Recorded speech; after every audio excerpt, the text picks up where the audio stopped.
Chapter 1. Becoming a Quaker. In 1656, 12-year-old William Penn lived with his family in Ireland. He was a religious boy who spent hours every day reading the Bible. William's father heard stories of a religious group known as the Quakers. William's father invited a Quaker preacher named Thomas Lowy to the Penn's castle to hear his ideas. "These are difficult times. The Church of England doesn't let us worship as we please." "Mr. Lowe is right. No religions are safe." "That doesn't seem right. People should not be punished for their beliefs." "Last week my uncle was arrested at a religious meeting. We haven't seen him since." "God wants us to remain strong in our faith. We must treat everyone as equals, no matter what the law says." Lowy's words impressed young William. "What if we should all be Quakers? The world would be a peaceful place." Being a Quaker was against the law. The Penns were afraid of getting arrested. They remained members of the Church of England. "Father, shouldn't we help that man? Didn't he come to our home to hear Mr. Lowy speak?" "Just keep walking, William. It's too dangerous for us to help him."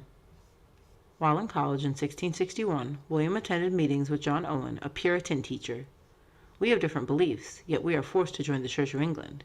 We should be free to worship however we want, Mr. Owen." "I agree, William, but King Charles refuses to change the laws about religion." William's opinions got him into trouble at school. "You have not been at church, William. All students are required to attend." "I don't attend because I disagree with the Church of England." "You have been attending meetings against the Church of England." "I have the right to make my own choice." "Unfortunately, there are consequences for your choices." "William, what are you doing home?" "I have been sent home for speaking against the Church of England. I can never go back to that school." "You are taking too many risks, William. We may disagree with King Charles, but he is our ruler and a family friend." "William will be jailed if he continues to speak against England's church." William's father was determined to secure a good life for his son. During the next 3 years, William joined his father in the Navy and attended law school. At age 22, William came home to manage his father's estate. "I am rich enough to have anything I want, yet something is missing from my life." 2 years later, William learned that Thomas Lowy was preaching in a nearby town. He decided to attend. "Quakers stand up for their beliefs, even though they are punished. Even though I have been beaten and jailed, my faith remains strong." William attended Quaker meetings to learn more about the religion. But on September 3rd, 1667, one of these meetings was interrupted. "Is this a Quaker meeting?" "Yes, sir, it is." "It's against the law for any religion other than the Church of England to hold meetings. You are all under arrest." William and the other Quakers were taken to court. "Look at the way this man is dressed. His clothes are too fancy. This man is no Quaker. Set him free." "If you send my friends to jail, I am willing to go with them." "Very well. Guards, take them all to prison." Outside the prison gates, William committed himself to being a Quaker. "Turn over your sword." "Very well. I have no more need for weapons." "Quakers do not fight, and I am a Quaker." Chapter 2. Land of the Free. During the next 3 years, William became more active as a Quaker. He attended meetings, preached, and even wrote about the Quaker way of life. He was sent to prison many times just for his religious beliefs. "Prison will not weaken my faith." Quakers have many rules to live by. People need to understand our traditions and beliefs. William wrote a pamphlet called "No Cross, No Crown," outlining the rules of Quaker behavior.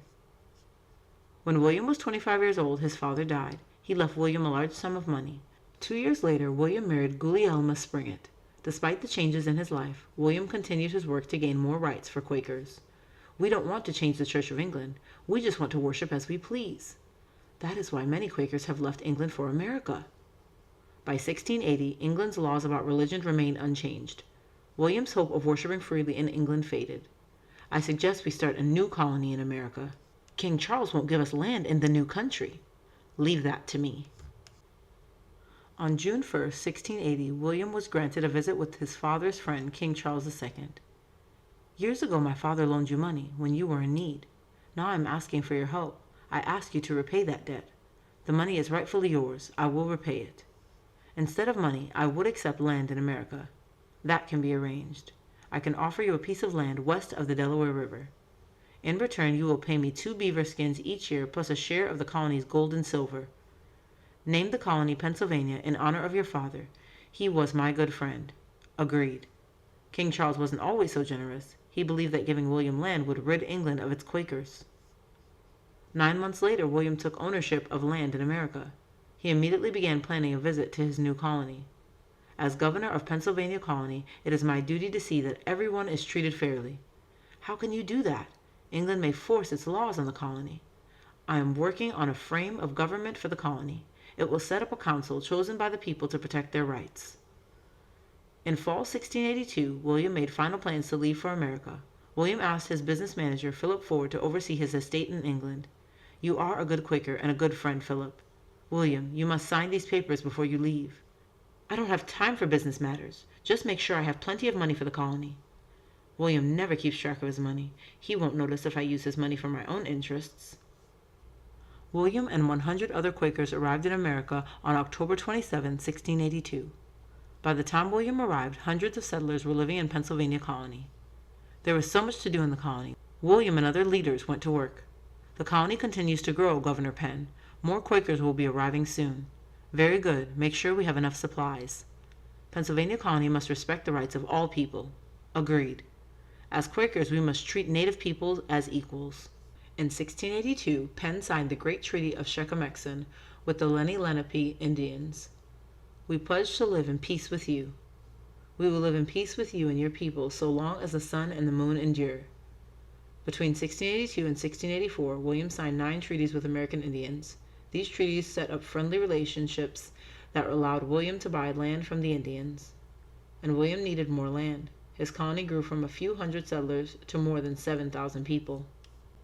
Chapter 3. Back to England. By 1684, Pennsylvania was thriving, but all was not well for William. A land dispute arose with Charles Calvert, the leader of Maryland colony. The land on the western bank of the Delaware River belongs to Maryland. I disagree, Mr. Calvert. It's part of Pennsylvania. We need direct access to the river for travel and trade. There's only one way to settle this matter. We will let King Charles decide. On August 12th, William sailed back to England to argue his case. A few months after William arrived, a new king came into power, William's friend James II. I hope you'll show kindness to the Quakers. Quakers may now worship freely without fear of arrest or punishment. After many months of talks, William's land dispute was also settled. Mr. Penn will receive the land along the Delaware River. Mr. Calvert shall have land on the eastern shore of Maryland. With the colony's land problem solved, William had a decision to make. Will you return to America, William? Pennsylvania is doing well. There's hope for Quakers in England, so I'm going to stay. In 1688, King James was overthrown. William of Orange and his wife Mary became England's rulers. They did not trust anyone who had supported James. You must leave England. King William knows you supported James's laws about religion. I must stay and work for Quakers' rights. You will be arrested for treason. William was arrested 3 times. In December 1688, he was brought before England's Privy Council. Mr. Penn, are you plotting to help James return to power? No, sir. My loyalty is to England. I do not believe Penn. We must watch him very closely. William's loyalty was soon tested again. People say I plan to overthrow the king and queen, but that is not true. Council members will have you arrested. You must go into hiding. To avoid arrest, William was forced to hide in a small, dirty shack in London. Only a few of his Quaker friends knew where he was. They kept William informed about Pennsylvania colony. King William controls Pennsylvania. He will use the colony in his war against France. But we are peaceful people. We cannot help them fight. You are no longer governor, William. How can you prevent it? I can still be heard. I can write. William wrote many important works, including Some Fruits of Solitude and an essay towards the present and future peace of Europe. If all the countries of Europe could come together and talk about their differences, there would be no need for war. William's writings were printed and handed out across England. His works convinced many people that England's war with France was wrong. By the 1690s, William had been hiding for 5 years. Quakers spent many months trying to meet with King William. He refused. In 1693, the king finally agreed to a meeting. Your Majesty, we ask that you dismiss all charges against William Penn. Mr. Penn is loyal to England. I will grant you this favor. He is free from all charges against him. In 1694, William was free to return home to his family in England. Soon after he arrived, his wife Gully became ill. How is she? Not very well. I'm afraid I have hopes that she may still get well. Gully would not recover. She died on February 23, 1694. Despite his sadness, William worked to get his colony back from English control. Pennsylvania has not helped England in its war against France. I ask that you return the colony's ownership to me. It shall be done only if you return there and serve as governor. But I warn you, Pennsylvania has changed. The waters are controlled by pirates. There is much crime in Philadelphia. I will restore safety and security to the colony. Before he left England, William married Hannah Callowhill. On September 3, 1699, William and his family set sail for America. Chapter 4. The Last Trip Home. When William and his family arrived in Philadelphia, it was the second largest city in North America. It's wonderful to see how well our colony is doing. Yes, the city has grown, but there are many problems. So I have heard. We will find a way to give our people and ships more protection. But not everyone agreed with William's role in Pennsylvania colony. Robert Query worked for the king. He was asked to make sure Pennsylvania followed English laws. The government acts without concern for English rules. William Penn abuses his power as governor. Query's words changed the king's mind about Pennsylvania and William. I must return to England and stop the king from using the colony in its war against France. In 1701, William arrived in England. By March 1702, King William and Queen Mary had both died. Queen Anne now ruled England. William quickly wrote to the new queen, "Your Highness, Mr. Penn and the Quakers declare their loyalty to you. Assure Mr. Penn that Pennsylvania colony will not be used for war." But William's troubles were not over. William did not know it, but he owed his former business manager, Philip Ford, a large sum of money. "My husband has died. I ask that you pay me the money you owe Philip." "I owe Philip nothing, Mrs. Ford." "But you signed that paper. It allows me to sell Pennsylvania colony unless you pay me 14,000 pounds. I remember signing these papers, but I didn't realize what they meant. William had become poor. He spent most of his money on Pennsylvania colony. Mrs. Ford took William to court. "Mr. Penn, you signed the papers. You must pay Mrs. Ford or you will be arrested." On January 7, 1708, at age 63, William was taken to prison. He was there for nearly a year. At last, several Quakers raised 6,700 pounds to pay William's debt. "Mrs. Ford, this is all we have to offer. Consider Mr. Penn's debt paid." Agreed. Once released from prison, William again became active as a Quaker. He traveled across the country preaching. We all possess an inner light. But in 1712, he suffered the first of many strokes. He could no longer speak in public, but William continued to write about Quaker beliefs. On July 30th, 1718, William died at the age of 73. Even after William's death, his colony in America continued to grow. For a time, the city of Philadelphia served as the capital of the United States. William's frame of government and other written works became models for the U.S. Constitution. William gave America its first example of people governing themselves. More about William Penn, the founder of Pennsylvania. William was born October 14, 1644, in his parents' home in London, England. Quakers were also known as the Religious Society of Friends. They were very friendly people, and they tried to be kind to everyone they met. During William's time, Quakers were easy to recognize. They wore plain clothes with no fancy ruffles or trim.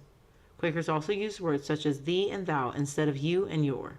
William and his first wife, Gulielma, had 6 children. 5 of them died when they were young. William had 7 children with his second wife, Hannah. 3 of them died at early ages. King Charles II chose the name Pennsylvania for William's colony. Penn meant great and Sylvania meant forest. The king also wanted to honor William's father by using Penn in the name. But William thought people would believe that he selfishly named the land after himself. Instead, William hoped to call the land New Wales. Before leaving England, William designed Pennsylvania colony's capital city of Philadelphia. William's plan called for parks, schools, and courthouses. American Indians gave William the nickname Brother Onas, Onas meaning quill or pen. In 1753, Philadelphia celebrated William's contributions to the city. City leaders hung the Liberty Bell in the Pennsylvania State House in William's honor. Today, a 37-foot tall statue of William Penn stands atop Philadelphia City Hall. It is the tallest statue on any building in the world.